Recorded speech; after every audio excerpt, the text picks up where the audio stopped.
Then they had a break. An informant told them Gotti always held his most important meetings in an apartment upstairs, owned by the elderly widow of a Gambino member.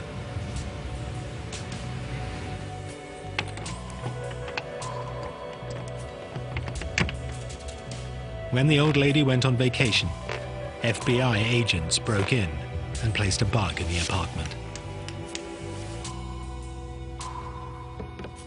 But a few days later, we heard the back door of the social club open up, and we heard him walking up the stairs, and sure enough, we hear the door, apartment number 10, open. And they all sit down, and they start talking. And after a few minutes, it became obvious that they weren't concerned about microphones because they had a radio on, but they turned it down because it was too noisy. They all talked loud because we found out later John Gotti's deaf in one ear. So the tapes are all loud and clear and tremendous quality. You tell this punk, me, John Gotti, to sever your mother head off, you sucker. The secret recordings reveal the true face of a Mafia Godfather. Very different to the one Gotti showed his adoring public.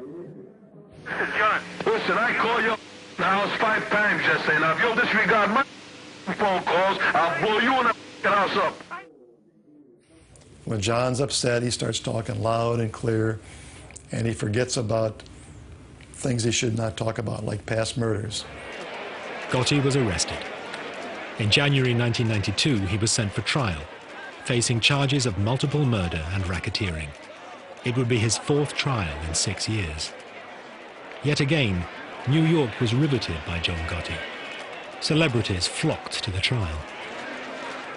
In the gallery, it was almost a circus-like atmosphere.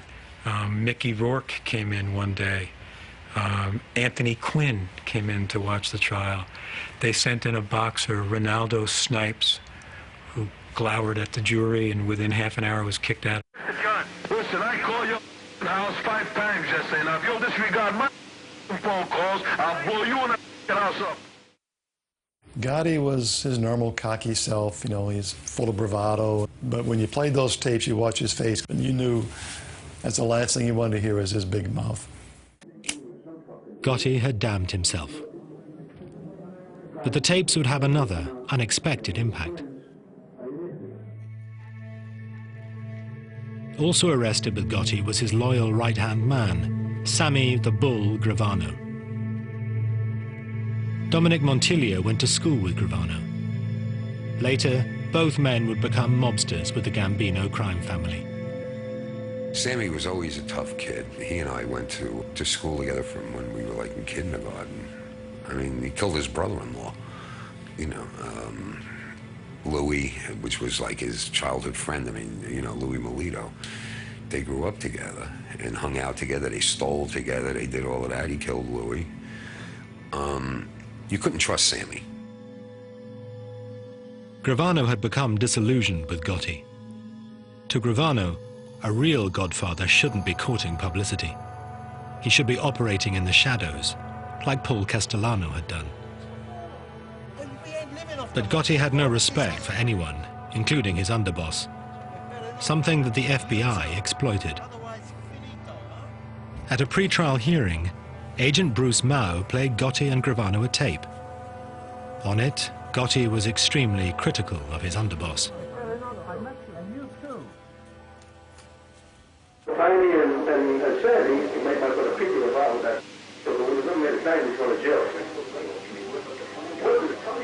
And so you got Gravano and Gotti sitting side by side at the defense table, and we start playing that tape. And Sammy turns red. He's starting to explode. He's just ready to burst. John Gotti, for the first time, is embarrassed. He's turning white. He just wants to duck under the table. He's so embarrassed because he knows he got caught in bad mouthing his consigliere, his underboss, his right-hand man. Gravano would be the final nail in Gotti's coffin. Bruce calls me one day at my desk. He says to me, "You sitting down?" I said, "Yes, I'm sitting down." He said, "Sammy wants to cooperate." Sammy was brought in the room. He walked over, shook my hand, and said, "I want to go from our government to your government." Never before had so senior a figure betrayed the American mob. Gravano's testimony landed the killer blow in court. He revealed how he and Gotti had planned the murder of their one-time boss, Paul Castellano, then watched from a car as Castellano was gunned down.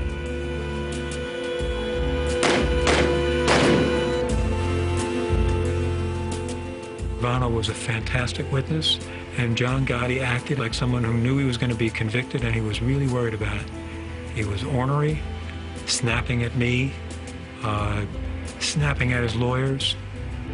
It was, I enjoyed watching it. In April 1992, Gotti was found guilty on 13 charges, including murder and racketeering. The judge sent the Godfather to one of the toughest jails in America, Marion, Illinois, and the sentence was steep. Life, without the possibility of parole. Despite the evidence of the tapes and Gravano's testimony, Gotti's attorney in his first 3 trials still protests Gotti's innocence.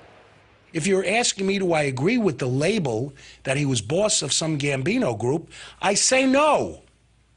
To you, I've said no all my life. He said no. I don't say he was an altar boy or a saint. He was one tough cookie. But he said he was not part of any mob. Gotti was gone. But in Sicily, Mafia boss Totò Riina was about to deliver another shocking outrage.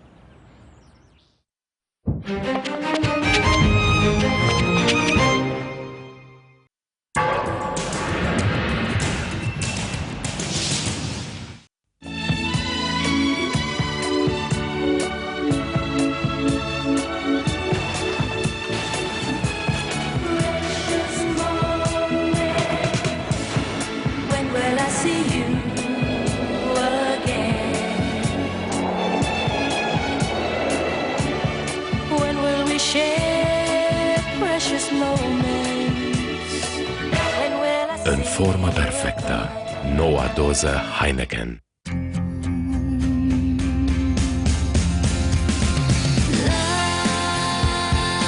Descoperă noua Poiana, îmbinarea perfectă dintre laptele bogat și cacao pură.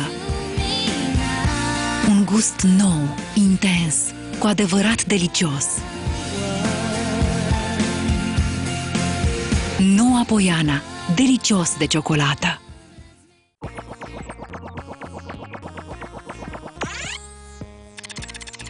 Decât să cumperi 1500 de bomboane și să nu te alegi cu nimic, mai bine ți iei un laptop Packard Bell Note cu procesor Intel Core Duo, ecran lat cu tehnologie Diamond View și cititor de carduri la numai 2949,9 lei. Ultra Pro Computers, ultra buni în calculatoare.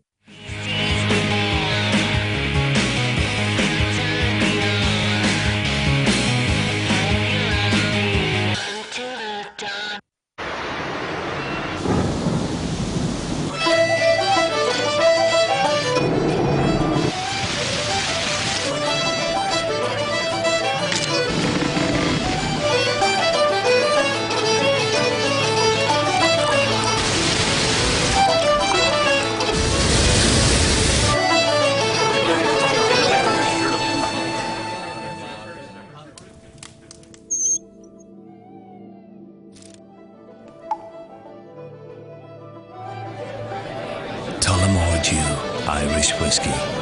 Rough country. Smooth whiskey. Consumul excesiv de alcool dăunează grav sănătății.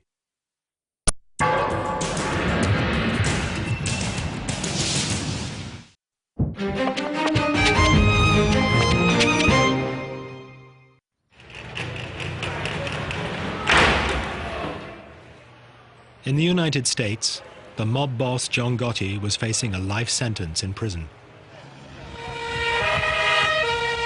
But in Sicily, the Italian government seemed powerless. Mafia Godfather Totò Riina killed at will. Anti-mafia prosecutor Giovanni Falcone had been murdered. Palermo waited anxiously for Riina's next move. Falcone's mantle had fallen to another magistrate, Paolo Borsellino.